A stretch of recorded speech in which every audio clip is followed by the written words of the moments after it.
제가 이번 인사청문회만큼 이렇게 자료 제출을 안 하는 적이 거의 본 적이 없는 것 같아요. 왜 자료를 제출하지 않는지 그래서 의구심만 더 커지고 있습니다.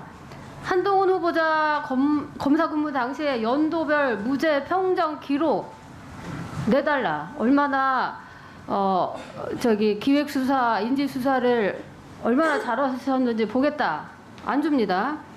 2004년 이후 배우자 및 직계 좀비 속의 출입국 기록, 후보자 및 배우자의 국적 변동사항, 이걸 왜 안 줍니까? 여기 뭐가 있습니까? 그 다음, 후보자 직계비속의 학적사항, 후보자 직계비속의 각종 추천서 신청 및 활용 현황, 후보자 직계비속의 인턴 활동 일체, 후보자 직계비속의 봉사활동 일체. 이거는 삭제된 블로그 기사에 따르면 후보자 자녀가 2만 시간 봉사활동을 토대로 서울시장상, 인천시 산하 무슨 단체장상을 받았다고 적고 있으니 이 부분 확인하기 위해서 자녀 과외 활동 관련해서 각종 추천서, 인턴 활동, 봉사활동 내역 일체 반드시 확인해야 됩니다. 한 나라의 법무부 장관은 누구보다 준법 의식이 강해야 되고 자기가 법을 잘 지켰으니 법무부 장관을 시켜주십시오. 국민 여러분, 이렇게 해야 된다고 보는데 이 블로그 기사나 각종 기사에서 이런 의구심들이 일어나고 있음에도 자료 제출을 안 하고 있습니다. 그러면 우리 대한민국의 법무부 장관 후보의 자질을, 도덕성, 도대체 뭘 보고 판단을 하라는 것입니까? 예전 같으면 검찰이 먼저 압수수색을 해줘서 드러날 수도 있었겠지만 압수수색도 해주지 않고 있고, 이렇게 한계에 부딪혀서 국회가 인사청문회라는 입법활동을, 국회 의정활동을 제대로 할 수 없게 만들어놨습니다. 입법부를 존중하지 않으면서 입법부의 청문회 절차를 실질적으로 운영하지 못하게 하면서 어떻게 한 나라의 법무부 장관이 되겠다고 하십니까? 만약에 자료를 제출해서 잘못된 거면 죄송하다 이렇게 말씀하시는 게 저 법무부 장관 후보자로서 가야 될 길 아닙니까? 본인은 다 감추고 안 내주면서 어떻게 수사받는 사람들을 향해서 자료 제출 내놔라, 안 내놓으면 압수수색 하겠다, 네. 그렇게 하시겠습니까? 더군다나 여기는 국회입니다. 인사청문회입니다. 국회의원들이 법무부 장관, 대한민국의 법무부 장관의 자질, 도덕성을 검증을 하겠다고 자료를 내달라는데 이렇게까지 안 내줄 수가 있겠습니까? 이거는 국회의원들을 무시하는 게 아니라 국민을 무시하는 겁니다. 국민이 좀 법무부 장관이 될 자격이 있는지 없는지 알아보겠다. 그러니 국민의 대표인 국회의원들, 당신들이 좀 대표로 자료를 받아서 검증을 철저히 좀 해달라. 이런데 이렇게까지 자료 제출을 안 해가지고 지금까지도 우리가 청문회를 진행을 제대로 할 수가 없게 됐습니다. 자료 제출을 반드시 하게 해주십시오. 마치겠습니다. 네, 다음 김남국 의원님, 김형동 의원님, 윤한홍 의원님 순서로 하겠습니다. 김종민.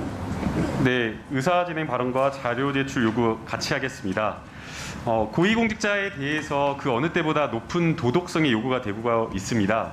이 법무부 장관은 특히나 이 검찰 사무와 법을 집행하는, 감독하는 자리에 있기 때문에 특히나 더 높은 도덕성이 요구된다 할 것입니다.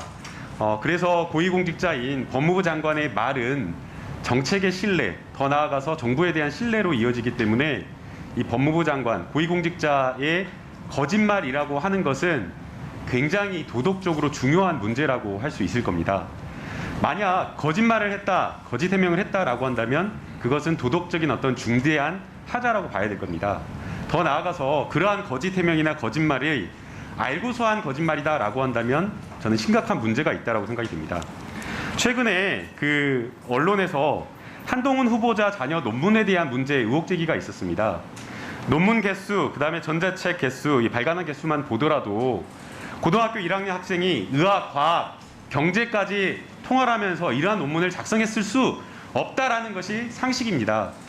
박사 수준 이상의 정도는 되어야지 이러한 논문을 작성할 수 있다라는 것이 상식적인데, 그러한 어떤 상식적인 의혹 제기에 후보자 처음에 고등학생이 할 수 없는 불가능한 것처럼 표현한 것은 의도적인 프레임 씌우기고 왜곡 과장이다, 허위 사실이다, 이렇게 해명했습니다.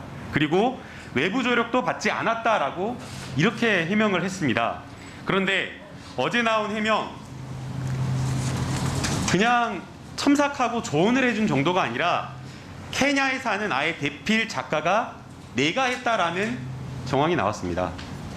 아예 대신했다라는 겁니다. 문서에 정보가 들어가 있고 심지어 작성한 날짜, 구체적인 정황까지 드러나 있고, 지금 여기에 대해서 후보자가 별다른 해명이나 특별한 부인을 하고 있지 않는 것으로 보입니다. 오히려 지금 국민의힘 측에서 황당한 해명이 입시에 활용하지 않았으니까 문제없다라는 취지의 엉뚱한 어처구니 없는 해명만을 내놓고 있는 그런 상황입니다. 그래서 처음에 외부의 조력을 받지 않았다라고 한 이 해명은 거짓 해명, 알고서도 거짓말을 한 해명이 아닌가라는 생각이 듭니다. 여기에 대해서 저희가 청문 절차를 실질적으로 진행을 하려면 이 명백한 거짓말에 대해서 국민 앞에서 후보자가 먼저 사과를 하고 이 청문 절차를 진행하는 게 저는 맞다라고 생각이 됩니다.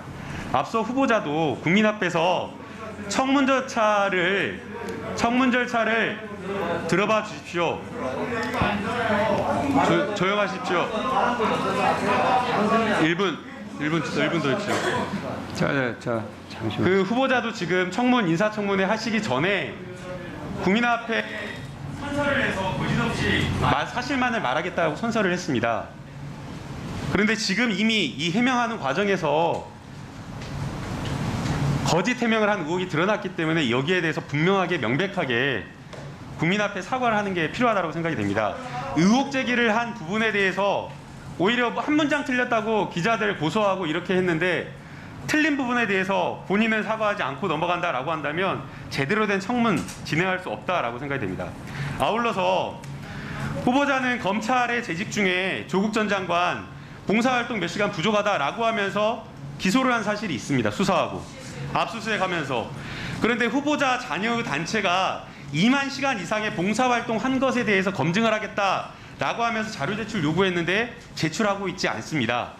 후보자의 자녀의 총 봉사 시간과 봉사 일시, 봉사 장소, 봉사 내용, 이 전체 내역을 좀 제출해 주셨으면 좋겠습니다.